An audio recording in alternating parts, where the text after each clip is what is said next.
성장 조작을 가능케 하는 과학. 스마트 약으로 기억을 조정하고 기억력을 향상시킨다. 반딧불이를 이용해 거리를 밝히고 인간을 냉동으로 얼렸다가 다시 해동시키는 냉동 인간이 보편화된다. 과학의 힘은 어디까지일까? 과학 미래를 열다에서 만나봅니다.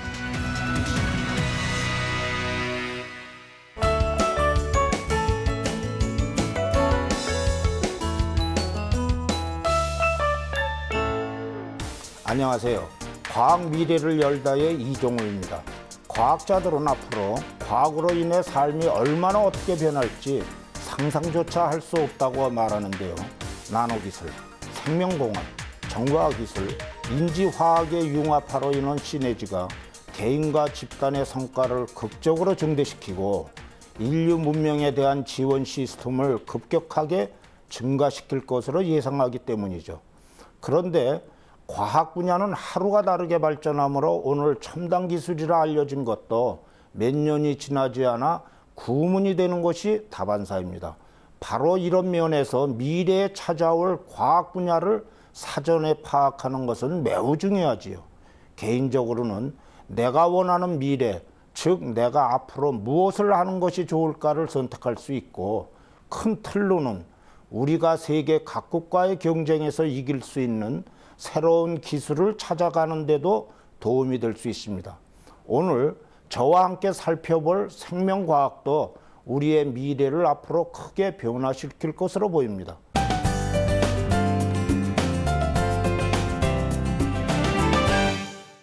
학생들의 고민거리는 아무리 공부해도 자주 잊어버린다는 거죠.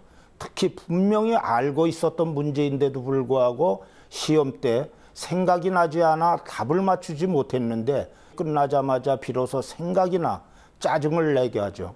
그뿐이 아니라 나이를 먹을수록 기억력이 나빠져 방금 한 이야기도 잊어버리는데 이러한 노인성 치매는 더욱 심각한 문제를 일으킵니다. 이런 문제를 과학자들이 지나칠 리가 없는데 미래에는 걱정을 하지 않아도 될지 모릅니다. 오늘 여러분께 소개할 바로 스마트 약이 연구 중이기 때문이죠. 현재도 스마트 약이라고 알려진 것이 있는데 이것은 기억을 강화시켜주는 약물로 기억 능력을 잃었거나 노인성 치매측이 시달리는 노인을 위한 약인데 학자들은 치매 환자들에게서 놀랍게도 아세틸콜린 결손이 심각하다는 것을 발견했어요. 아세틸콜린을 조절하면 기억을 조종하고 치매 등을 예방할 수 있다고 생각하는 거죠. 한마디로 보다 진보된 스마트 약을 개발할 수 있다는 뜻입니다. 현재 가장 주목하고 있는 스마트 약은 바로 에스트로겐인데요. 에스트로겐 하면 여성 호르몬이 바로 연상되시죠. 토라넬론 박사는 에스트로겐이 동물의 수컷과 암컷 모두에서 단기 및 장기 기억을 강화시키며 졸도했을 때 산소 부족으로 인한 손상으로부터 뇌를 보호하는 데도 도움이 된다는 것을 발견했습니다. 좀 어렵기는 하는데 전내 기저 부위에 있는 많은 신경 단위들이 에스트로겐과 신경 성장인자에 반응하는 수용체를 갖고 있다는 말입니다. 이 내용을 다른 말로 하면 기억에 매우 중요한 신경 전달 물질인 아세틸콜린을 분비하는 신경 단위들이 건강해지기 위해서는 에스트로겐이 필요하다는 거죠. 치매 환자들은 아세틸콜린 결손이 심각하기 때문에 에스트로겐을 이용해 치료하면 알츠하이머 병의 발병률을 낮출 뿐만 아니라 단기 기억 향상에 도움을 줄 수 있습니다.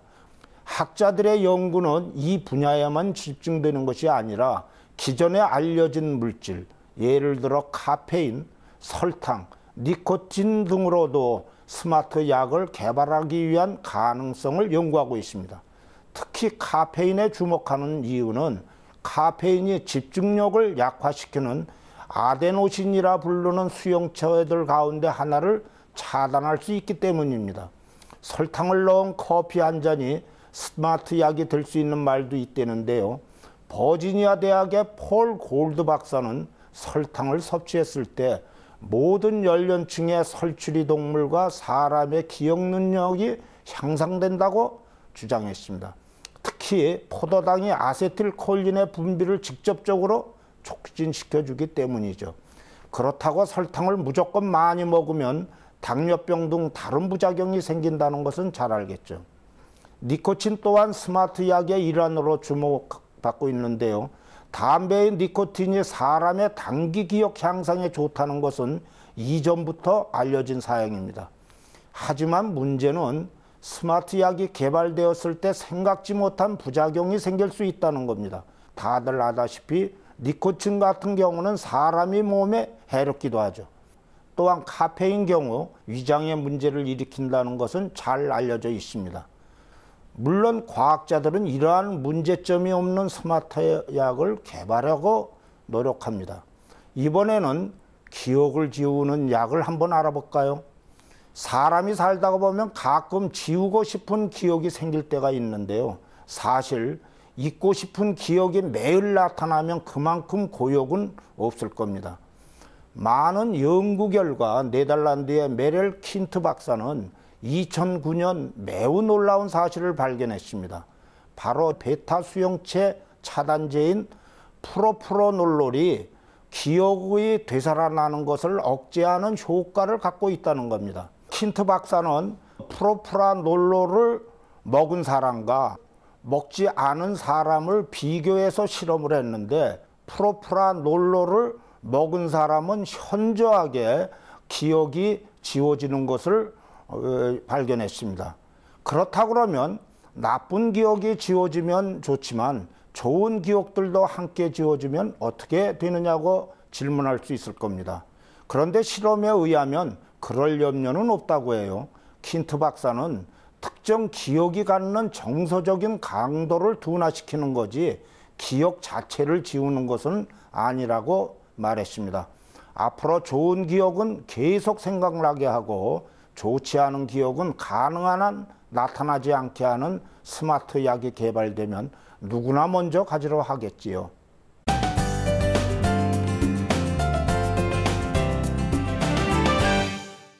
이렇듯 과학의 발전으로 인해 스마트 약이 생기고 또한 인간의 기억도 조정할 수 있다는 얘기를 했는데요. 이번에는 사람이 아닌 다른 생명체 이야기를 하겠습니다. 바로 반딧불이인데요. 제일 먼저 로맨스 영화에서 주인공의 사랑을 연결해주는 역할을 하는 아름답고 환상적인 분위기가 생각나시겠죠. 이것은 반딧불이가 생물이면서도 발광을 하는 특징을 갖고 있기 때문이죠. 과학자들이 이 장점을 절대 그냥 지나칠 수는 없죠. 먼저 반딧불이가 빛을 내는 원리부터 한번 그럼 볼까요? 그것은 바로 세포 내에서 일어나는 효소의 작용 때문입니다. 루시페라자라는 효소가 루시페린이라는 물질을 변화시키는 과정에서 빛이 발생하는 겁니다. 생물의 발광에는 체외 발광과 세포 내 발광이라는 두 종류가 있는데요. 체외 발광을 하는 동물은 두 가지 형태의 세포를 갖고 있습니다. 한쪽 세포에는 루시페란이 들어가 있고 또 다른 세포에는 작은 발광 효소 입자가 들어가 있죠. 그래서 동물의 근육을 수축시키면 이들 물질이 세포 사이나 체외로 밀려 나오는데 이때 루시페린이 산화돼 빛을 내는 겁니다. 반면에 세포 내 발광의 경우는 루시페린과 발광 요소 두 가지 모두 세포 안에 있습니다. 이들 빛의 장점, 즉 루시페라자에 의한 발광은 비방사선으로 인체에 무해하다고 하는데 과학자들은 이와 같이 화학에너지가 빛에너지로 전환되는 화학 발광이 자주 발생하는 현상임을 발견했죠. 더구나 동물이나 식물의 조직이 움직이면서 발광할 때는 특히 그 빛이 더 밝게 빛난다는 사실을 발견했습니다. 가령 개구리의 심장이 수축할 때 심장의 표면은 늘 발광하고 있다는 거죠. 재미있는 것은 사람도 미약하지만 발광을 하고 있다고 합니다. 물론 우리가 인지할 수 있는 수준은 아니므로 우리가 운동할 때 발광하는 것을 볼 수는 없지요. 학자들은 이러한 빛 에너지를 현실에 이용할 수 있다는 것을 알았습니다. 건물 조명이죠. 생물 발광을 조명으로 사용하면 장점이 참 많습니다. 우선 전선이 필요 없어요. 게다가 발광 생물은 열을 내지 않는 냉광이기 때문에 거의 100% 빛으로 변환이 가능합니다. 설치 방법도 매우 간단한데요. 발광 생물을 플라스틱 컵이나 유리컵 속에서 살게만 하면 됩니다. 물론 1와트 정도의 빛을 내기 위해서는 컵 속의 세균수가 무려 500조 마리 이상이 되어야 하죠. 그런데 세균은 대단히 미세하기 때문에 상당한 밝기의 램프를 만드는 것이 절대 불가능하지는 않습니다. 실제 1935년에 파리의 해양연구소에서 국제학회가 열렸는데 해양연구소의 큰 홀을 발광세균으로 조명하기도 했습니다. 이렇게 발광생물로 만들 수 있는 것은 조명뿐만이 아닙니다. 보다 업그레이드된 아이디어가 있는데 바로 반딧불이 가로수입니다. 루시페라제 효소를 만들어내는 유전자를 식물 유전자와 재조합시키며 아름다운 빛을 내는 식물로 만들어낸다는 이론이죠. 반딧불이 특유의 발광 유전자를 빼내 가로수로 많이 사용되는 은행나무 유전자에 도입하면 은행나무는 발광 유전자의 지시에 따라 해가 지면 스스로 빛을 발하는 반딧불이 가로수가 되는 겁니다. 반딧불이 가로수, 생각만 해도 신기하고 반짝반짝 아름답게 빛날 것 같죠. 반딧불이 가로수가 등장한다면 연말 연시마다 장식등을 따로 설치할 필요 없이 가로수 자체로도 낭만적인 분위기를 연출할 수 있을 겁니다.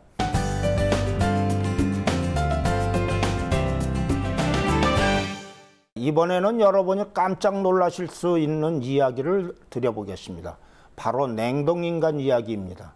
영화에서 냉동되었다 미래에 깨어나는 냉동인간이 등장하는데요. 이들 냉동인간이 정말로 가능하다면 우주여행뿐만 아니라 보다 인간에게 직접적으로 활용될 수 있으므로 더욱 주목을 받고 있습니다. 특히 불치병을 앓고 있는 사람에게 희망이 될 수 있죠. 현재 고칠 수 없는 병을 앓고 있는 사람을 냉동시켜 냉동인간으로 만들고 수십 년, 수백 년 뒤 치료제가 개발되면 그때 다시 해동해 병을 치료하는 겁니다. 1962년 미국의 로버트 에징저 교수는 개구리의 정자를 냉동시키려는 과학자의 연구를 토대로 인체 냉동 보존의 아이디어를 도출했습니다. 물론 사람은 동물과는 다른 차원으로 접근해야 하지만 해동 기술만 완벽하면 냉동인간은 원리적으로 가능하다는 논리입니다. 이후 많은 학자들이 냉동 보존에 도전했지요. 인류 최초로 냉동인간이 된 사람이 있습니다. 바로 미국의 심리학자 제임스 베드포트 박사입니다. 그는 당시 75세였는데요. 간암에 걸려 현대의학으로 죽음을 피할 수 없게 되자 스스로 냉동인간을 자원했습니다. 그는 사망하기 직전인 1967년 1월 어느 현상을 방지하는 동결 억제제로 혈액을 바꾼 뒤 영하 196도의 액체 질소가 채워진 알루미늄 용기에 넣어졌습니다. 베드포드 박사는 인류가 암치료 기술이 크게 발전할 2030년쯤 해동돼 겨울잠에서 깰 예정인데 그때까지는 암 정복이 가능하다는 전제가 있지요. 냉동 보관의 기본은 세포의 부패를 막기 위해서 낮은 온도에서 인체를 보존한다는 건데요. 이것은 저온학에 근거를 두고 있습니다. 저온학은 인간 수종을 위한 배아나 멸종 위기에 처한 종의 유전 물질을 DNA 은행에 저장하는 데 현재 사용되고 있습니다. 이들을 저온으로 냉동시켰다가 필요할 때 해동하여 사용할 수 있다는 거죠. 과학자들은 인체도 그렇게 할 수 있을 거리라고 생각합니다. 냉동 보관의 핵심은 세포 내에서 약 85%를 차지하는 물의 처리입니다. 물은 동결 과정에서 날카로운 얼음 결정을 만들죠. 이 얼음 결정은 세포막이나 세포 소기관에 상처를 입히므로 해동 후 세포들이 제 기능을 발휘하지 못하게 하는 주 원인이 됩니다. 따라서 인간에게 응용될 때 더 신중을 가해야겠죠. 현재 사용되는 냉동 보관은 여러 단계를 갖춥니다. 먼저 냉동을 원하는 신청자가 사망하면 체온을 서서히 끌어내려 30분 이내에 섭씨 영상 3도 이대가 되도록 합니다. 그 다음에는 혈액 등 수분 제거 작업을 해서 생리작용이 멈추도록 유도하여 생체 조직이 파괴되는 것을 막습니다. 이때 중요한 것은 혈액을 인공혈액과 동결 억제제로 대체해 얼지 않도록 하는 겁니다. 그리고 곧바로 드라이 아이스를 이용해 영하 79도까지 급속 냉동을 시킵니다. 그 이하로 냉동하면 세포 조직이 손상하기 때문에 영하 79도를 반드시 지켜야 합니다. 다음은 장기 보존을 위한 처리 과정인데요. 이 과정에서는 영하 196도의 액체 질소가 차 있는 알루미늄 통 속에 옮겨 놓은 뒤 해동될 시기를 기다리는 겁니다. 이론적으로는 그렇다고 하더라도 가장 중요한 것은 정말 영화처럼 냉동 인간이 현실에서 태어날 수 있는가 하는 거죠. 이 질문에 대해서는 학자들의 의견이 분분합니다.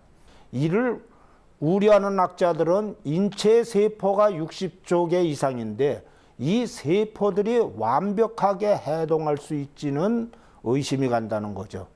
60조 개 세포 중에서 조금이라도 손상이 된다면 치명상을 입는다는 뜻입니다. 이 말은 냉동된 몸을 녹이는 것이 간단하지 않다는 뜻입니다.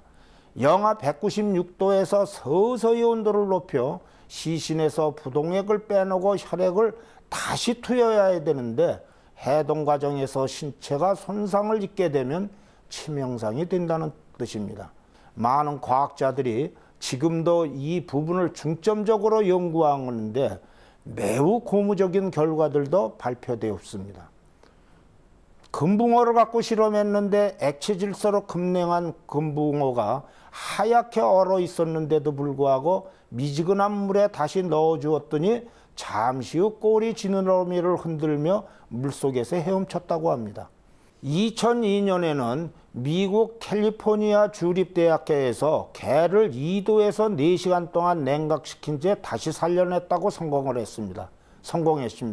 이것이 중요한 거는 개는 개구리나 다른 동물과 달리 인간과 같은 포유류이기 때문입니다. 포유류도 냉동돼서 다시 살아날 수 있다는 것을 보여준 거죠. 이러한 예를 볼 때 냉동인간이 전혀 불가능한 일은 아니라고 생각할 수 있지만 인간의 문제점은 복원 성공률이 100%가 보장되어야 한다는 점입니다. 더구나 사람을 다루는 실험인 만큼 윤리를 해치지 않는 올바른 목적이 바탕이 되어야 하겠지요. 이러한 문제점들은 계속적인 연구로 해결될 것으로 생각합니다. 영화에서만 봤던 냉동인간, 언젠가는 만날 수 있는 날이 되었으면 좋겠지요.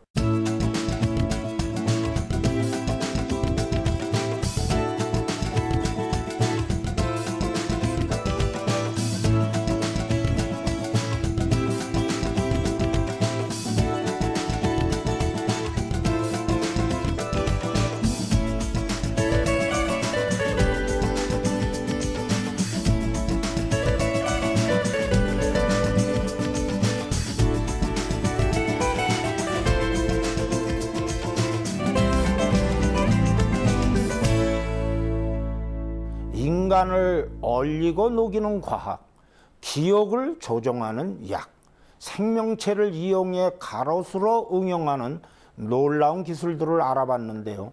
앞으로도 과학은 무궁무진한 가능성으로 우리 삶에 침투해 더욱 더 많은 것을 변화시킬 것으로 보입니다. 함께 해주신 여러분 감사합니다.